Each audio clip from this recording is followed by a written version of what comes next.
કોળી સમાજ આજે આ કેન્દ્ર સરકારના અને ગુજરાત રાજ્યના ભારતીય જનતા પાર્ટીના એક મોટા કદાવર મંત્રીશ્રીએ ગુજરાત રાજ્યના અને સમગ્ર દેશના કોળી સમાજનું એક આજે હળહળતું અપમાન કર્યું છે। ત્યારે આ મંત્રીશ્રી પોતાની એક ભારતીય જનતા પાર્ટીની સભામાં એમ બોલે છે કે કોડિયાઓ કૂટાય અને ધોળિયાઓ છૂટાય। કોડિયાઓ કૂટાય એટલે કે કોળીઓ કૂટાય અને ધોળિયાઓ છૂટાય। એટલે આ મંત્રીશ્રીએ આજે ગુજરાત અને સમગ્ર દેશના કોળી સમાજનું મિત્રો આજે હળહળતું અપમાન કર્યું છે।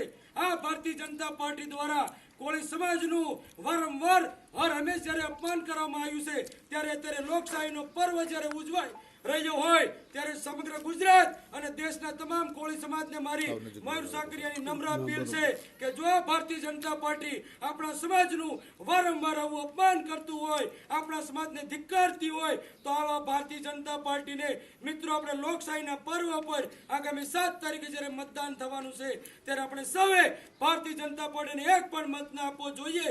અને તમને કદાચ કોંગ્રેસ ના ગમતી હોય તો મિત્રો નોટામાં મત આપી દેજો, પણ ભાજપને મત એક પણ ન આપતા, જેથી આપણા કોળી સમાજની મિત્રો અસ્મિતાનો સવાલ છે। જય જય કોળી સમાજ, જય જય કોળી સમાજ।